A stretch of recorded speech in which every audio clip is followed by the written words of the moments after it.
Sahabat Risalah Al-Muslimun yang berbahagia, yang dirahmati Allah dimanapun Anda berada, alhamdulillah kita sudah melewati medio Sya'ban dan sekarang menuju pada bagian akhir pada bulan Sya'ban. Secara umum ada dua hal yang sering menyebabkan kenapa waktu terasa begitu cepat.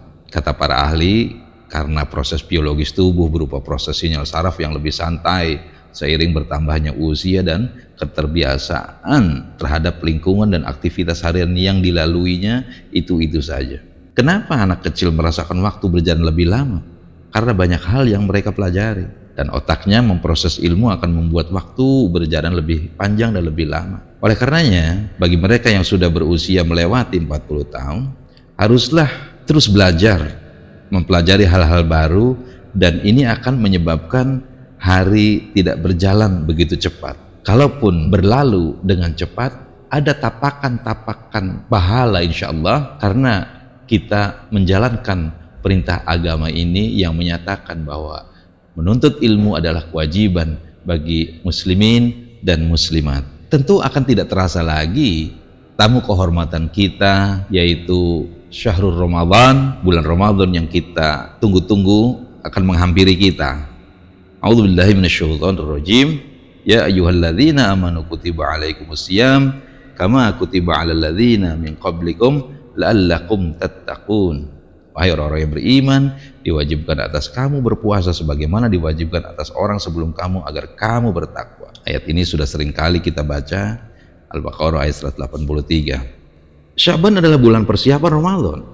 Ibarat mobil, Sya'ban ini adalah saat-saat kita memanaskan mobil kita agar ketika dibawa melaju, melesat ke jalan raya, bisa berjalan dengan lancar.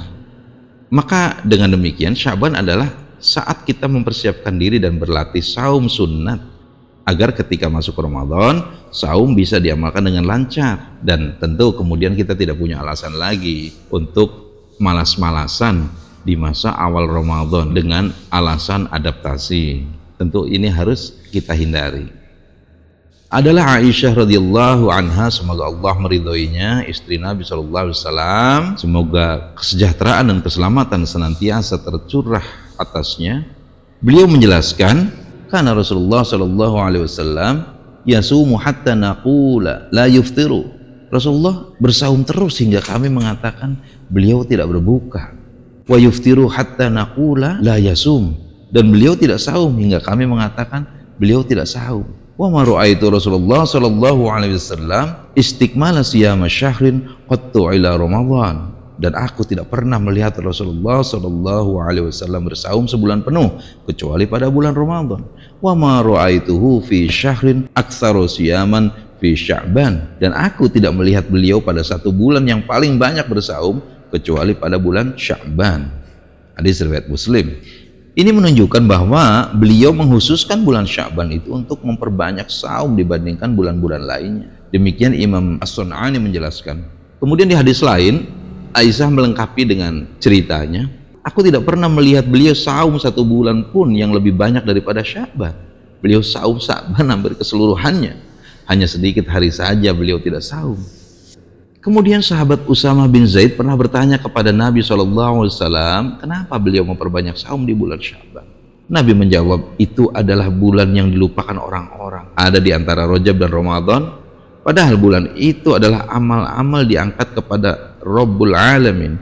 Maka aku sangat ingin ketika amalku diangkat, aku sedang dalam keadaan saum. Bahkan Ummu Salamah seolah-olah melihat Rasulullah itu menyambung saum selama 2 bulan. Yaitu dari mulai Sya'ban dan Ramadan. Tapi tentu maksudnya adalah bukan Rasulullah penuh selama 1 bulan Sya'ban, karena tentu bertentangan dengan apa yang beliau nyatakan sendiri, bahwa tidak boleh kita saum selama sebulan penuh kecuali pada bulan Ramadan. Sahabat Risalah Al-Muslimun, praktek saum Sya'ban ini berarti memperbanyak saum sunat pada bulan Sya'ban. Misalkan saum tengah bulan atau Ayyamul Bid, yaitu hari di mana sinar bulan purnama putih terang. Kemudian saum sunat Senin dan saum sunat Kamis, atau biasa kita menyebutnya saum Senin Kamis. Kemudian saum Daud, yaitu saum selang sehari, ataupun bisa kita saum mutlak, yaitu saum yang terlepas dari kategorisasi apapun atau saum yang secara tiba-tiba tanpa ada rencana di waktu malamnya, meski tidak ada kaitannya dengan momen apapun, sebagaimana pernah Rasulullah SAW amalkan. Kedudukan saum mutlak ini sama halnya dengan sholat mutlak yang terlepas dari kategori apapun dan tidak ada kaitannya dengan momen apapun. Atau bagi para muslimah, kita bisa juga memanfaatkan bulan Sya'ban ini adalah untuk mengganti atau qadha waktu tidak saum pada bulan Ramadan yang lalu, sebagaimana biasa dilakukan oleh istri-istri Nabi SAW. Aisyah mengatakan, kewajiban saum Ramadan yang harus aku ganti tidak pernah mampu aku ganti, kata Aisyah, kecuali pada bulan Sya'ban. Hal ini disebabkan karena sibuk melayani Rasulullah SAW. Pada hadis lain dinyatakan bahwa bukan hanya Aisyah yang begitu, tapi istri-istri Nabi yang lain pun menyatakan hal yang sama. Intinya, ketika amal diangkat kepada Allah Subhanahu wa Ta'ala, kita sedang dalam keadaan saum, saudaraku. Saum apapun itu, walaupun tetap ada kekhususan bagi orang-orang yang sakit atau orang yang baru sembuh dari sakit. Rasulullah menganjurkan, idza baqiya nisfun min sya'bana fala tasumu. Apabila tersisa setengah bulan Sya'ban, maka janganlah kalian saum. Menurut Al-Hafidz Ibnu Hajar, adalah anjuran bagi mereka yang tidak sedang dalam kondisi fit, sedang sakit atau setelah sakit, untuk tidak saum di 15 hari terakhir Sya'ban. Logis kan?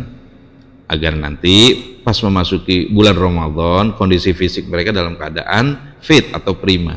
Dan tentu saja larangan ini bukan larangan yang bersifat haram, sebab Nabi sendiri memperbanyak saum di bulan Sya'ban. Sahabat Ram, apa saja yang kita persiapkan pada bulan Sya'ban ini? Pertama, bagi yang mampu, mulailah berlatih saum di bulan Sya'ban dengan memperbanyak saum sunat, agar kita mendapatkan hikmah ketika masuk Ramadan, kondisi badan sudah terbiasa dengan saum. Jadi, agar kita pada waktu bulan Ramadan tidak ada penyesuaian yang berarti lagi terkait dengan saumnya itu. Kemudian yang kedua, bagi yang sakit atau yang baru sembuh dari sakit, jagalah kondisi kesehatan sebaik mungkin bulan Sya'ban ini, agar nanti Ramadan kondisi tubuh betul-betul siap untuk menjalankan ibadah Ramadan. Allahu a'lam bishawab. Aqulu qouli hadza wa astaghfirullah li wa lakum. Assalamualaikum warahmatullahi wabarakatuh.